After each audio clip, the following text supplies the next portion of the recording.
welcome back to our YouTube channel. Kim and Jennifer here from American Realty. We are actually with the A team here at the company, the brokerage. And so we wanted to go with you, talk to you a little bit about inspections, because inspections just need a plan. They don't need to be scary. And we're talking about both sides, but today we're going to focus on the seller. And then we'll talk another day about what buyers need to look for. A lot of times during the inspection period, you could have a lot of little things that will create doubt. And when you start creating those doubts, that's when it starts making negotiating scary. Yeah, and one thing that we need to look at, we're going to do a walkthrough of things that you can do to make that inspection go just a little bit easier for you and for the buyer. Quick disclaimer, an inspection is basically just a snapshot of that day of that home.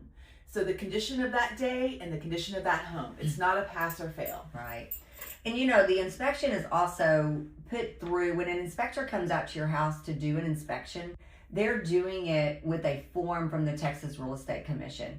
And that is based on the 2025 codes that are coming through. That's what they're doing their inspection on. So we understand a lot of times that your house is built in like 1960, 1970, even the early 2000s or late 2000s, there could be different codes that your home may not meet for that inspection. So like Jennifer said, it's not a pass or fail.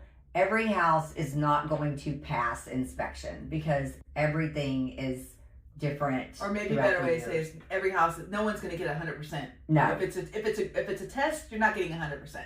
Because I always hear sellers say, "Oh, well, our house will pass." Well, there's no pass. And buyers, well, would that pass inspection? Well, it's not going to pass inspection. So it's just that snapshot of what your home is and what maybe needs to be fixed or maybe needs to be addressed. So we wanted to visit with you about things that could help it. And here's the great thing about it, sellers don't realize, is sometimes it's just about accessibility. And if an inspector can't get to something, then they're going to write it up as something that's not passing or not accessible. So that's where we come into play, and we'll sit down with you in several of our meetings, and we're going to discuss what needs to be done in order to prepare your home and prepare yourself for the inspection. Right. Well, one of the things you talked about was accessible. So one of the main things you'll see is if your attic access, for example, is in the garage, that inspector needs to get up into that attic. So you need to make sure that all the things are cleared around that area so that they can get in. Another point to that is also like under kitchen sinks, under sinks in the bathroom. The inspector is going to look at all that. They need to be able to see it. If they can't see it, it's going to get written up. Mm-hmm. And also electrical panels, especially if the electrical panel is in the house. Sometimes in older homes, that electrical panel is in the closet, maybe behind clothes, which I will tell you the inspector will write up, but they've got to be able to access that. So you need to make that easy for them. Another thing we want to remind sellers is to always leave your utilities on. Sometimes you think, especially if you've already moved out of your home, that you're going to go ahead and take those utilities and turn them off because it's costing you money, and we understand that. However, we have to have the utilities on for an inspection. Yeah, because it says it in the contract too. That yes. And then all that does is delay the sale, because what ends up happening is then you have to have those utilities turned back on, and it slows down the inspection process because that inspector has to come back out.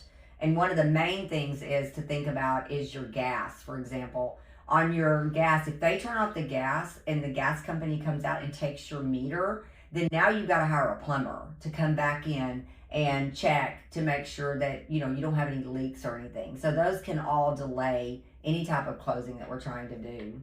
Absolutely. Another thing, if you still are living in the home, which a lot of times our sellers are, you don't think about the pets. And that's a big deal. We don't want the pets to be in the way of the inspector. You've got to be able to make sure that the inspector has full access. They are also licensed, so they have full access to, they'll have the lockbox code, and they schedule an appointment just like we do when we're showing property. So they're going to be in that house, and they're going to be all over. Yes, and it's going to take anywhere from 2 to 3 hours depending on the size of your home. And we always tell our sellers, it's really best if you're not there. The buyers, the TREC inspectors, the Texas Real Estate inspectors, they are checked for any kind of background. So they are able to come into the house just like a real estate agent And a lot of times the buyers will come at the last 2 minutes or so, or 2 hours. I messed up on that, not 2 hours and not 2 minutes. But the last few minutes of the inspection to go over that inspection with that client. So those are just things that it's best if you're not there, because a lot of times we know things are wrong with our home, but we don't always want to hear it.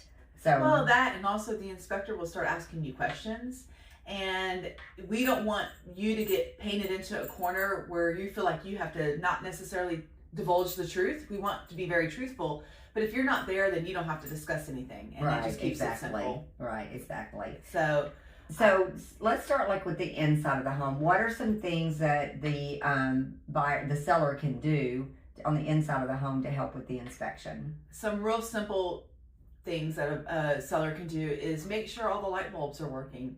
I know that seems ridiculous, but it gets written up. So if you don't have a light bulb working on, if you have like a bar light in your bathroom and one light bulb is out, that whole thing is going to get written up. So we always suggest that you definitely replace and have all your light bulbs working, because what they're going to say is the light fixture itself doesn't work. Right.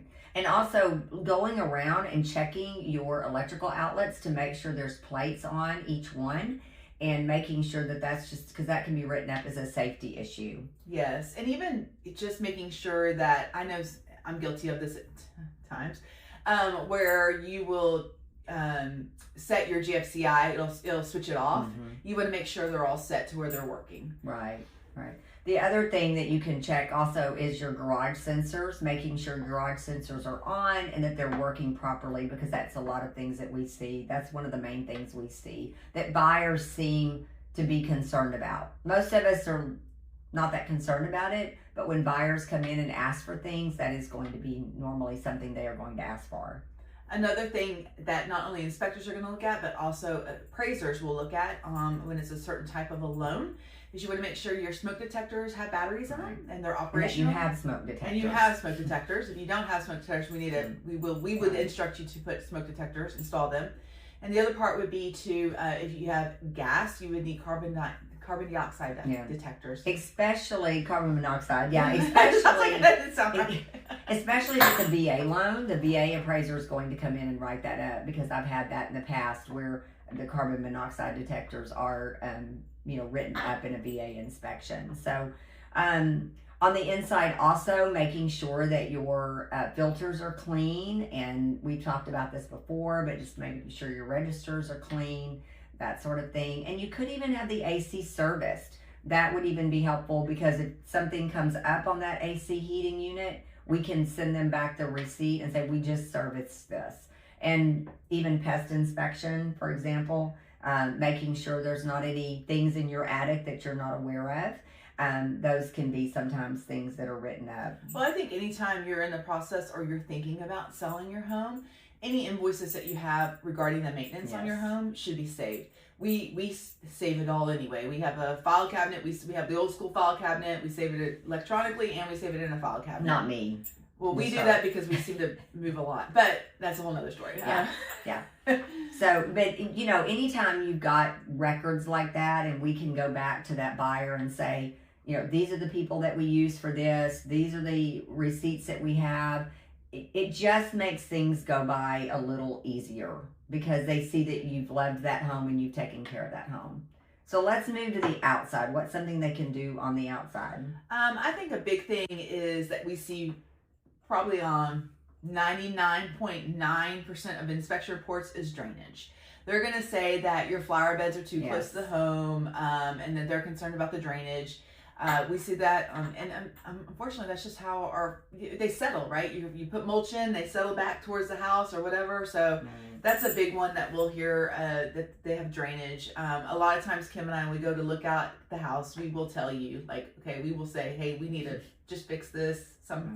It's usually a very easy fix, by the way. So, well, and also there's supposed to be actually 4 inches of your slab that is showing. So if you feel like getting out and doing that, most people don't, most sellers don't, but you could get in there and grade that down so that it's, that part of the slab is showing, to make that a little bit easier. These are just some little things that you could do to make your inspection go by a little bit more simple. The other thing, cleaning out gutters.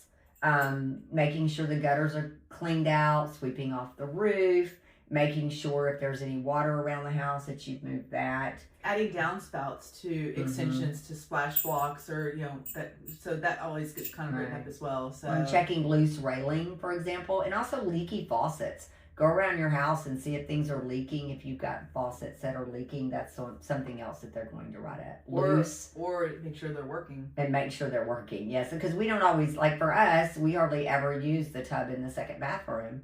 And I know a lot of people that their children have moved out or they're just by themselves now. They don't always use all the bathrooms. Making sure that the toilets are flushing properly and that the flange or whatever that thing is called is I just know it's one of those things, that pop up and down. Making sure that works properly. And so but one thing you have to realize is as a seller, when you go in to get your inspections, that you can't see everything. So when these inspectors are going to go up in your attic, you may not have been in your attic for years. And so don't get spooked by that, because they are going to come in and probably say the insulation is not as thick as it should be. There's wiring up there that is not in junction boxes. There's going to be quite a few things. And the older the house, the more things it's going to have on the inspection. So just be aware of that. But those are things that we can work through. There's things that you can do as a seller to help. And then we can also ask we can give closing costs for those repairs. It's not something that has to come out of your pocket at that time, and you just at that moment. We can work around and work on those things. Okay, let's talk about real quickly the things that you don't want to do before an inspection. Okay. Biggest thing is you don't want to try to hide things. No. Inspectors can tell when something has been freshly done. Yes. They can see it. There's no point in trying to hide it or cover it up. They're going to. You don't want that anyway. Buyers do better with what they know than what they don't know. So if you've disclosed that on the seller's disclosure and they find it, then the buyers already know that. And I'll give you a quick story on that. Years ago, I had a house that had a fireplace, and the fireplace had a leak, and the sellers had fixed it. They had gone and repaired it. They had hired someone to come in, but they didn't disclose it because for them, they had taken care of it already. So they were fine. Well, the buyers came in, and when the inspector came in, he found that they had a leak. So they thought the sellers were hiding something. And so the deal fell through. They got scared because they thought the sellers were not telling the truth. And so it's always better to give everything that you know, all the leaks, anything you've had, cracks in tile, anything like that, ahead of time, and then you don't have that problem when it comes time for inspections. Absolutely, because we can always go back to refer back to the seller's disclosure that it was disclosed. Mm-hmm. Especially, I think when people think when they fixed it, it's outside their mind. Exactly. And they may have fixed it 20 years ago. Right. So they don't think about it. We do remind people, we will say that we basically tell the same story over we do. So, and also, do not start any major DIY projects. Don't do it. If you know you're going to sell your home, and again, you would talk to us and we could say, hey, these are some things that we might want to look at and might want to do, but don't go and start some major project right before you're going to have an inspector come in. So I think that's the biggest thing. It's just, I think as long as you're fully disclosing it on your seller's disclosure, and even if it's been fixed, and then if there is something that the other part I was going to say is don't block something. Like say if you're trying to hide something from the inspector. Don't do that. Don't block the way. Like let's just say it's in the attic or it's in the laundry room or whatever the case may be, and you're trying to block it. Don't do that either. Especially things that we found that, for example, something wrong with the floor, and you have a rug down, and something's wrong with the floor. Like if it's been wet before, you don't want to hide that under a rug, because when you move out, the buyer's going to see that, and that is going to do nothing but cause issues after closing. It's happened before, so you don't want to do that. Absolutely. I think one of the biggest things is after the inspection, just don't panic. That's what we're here for. We're going to take the inspection report, and when we get the inspection, we may not get the whole report. And to be honest with you, sometimes we don't want the whole report. We're hoping that realtor, that buyer's agent is going to send us over the parts that they are asking for, because then it gets convoluted in a sense. And so, you know, a long report is very normal. If they do send it over, every inspector is different. We may have somewhere between 20 pages, and the largest one I think we had was over 100. So it depends on how many pictures that realtor's taken. And so we want to look at what's reasonable when they come in and ask for things, and then what is actually maintenance problems. Yes. And big ticket items, foundation, roof, AC, Absolutely. Our approach electrical. is simple. We're going to look at safety first. If there's something that we know that's going to affect the safety, we're going to address that. After that, we're going to look at water intrusion. We're going to look at electrical concerns, any kind of major mechanisms in the home. Those are going to be what are addressed. Yeah. So, you know, the biggest thing too is that you just let us do our job, and that way we can help walk you through that. We do have a sheet that kind of gives you some ideas what you would need to do to get it ready for an inspection, so that you can hit some of these small items that we've talked about. And so if you would like that, please drop a comment down in below, and we will be happy to send that to you. Absolutely. And I know in some of our videos in the past, we've joked about like the father going to the inspection with the buyers, or, you know, things of that nature. And it is true, that happens quite frequently. We will have other parties go in thinking they're going to know more than the inspector. But at the end of the day, it is that inspection report that's going to be what facilitates the next moves, and it facilitates any kind of negotiating. So because it's in writing. It's in writing, and that's what we are obligated to follow. So anyway, if you have any questions, please let us know. Let us know. And like I said, drop it in the comments, and we'll be happy to send you that sheet. Y'all have a great day. Bye.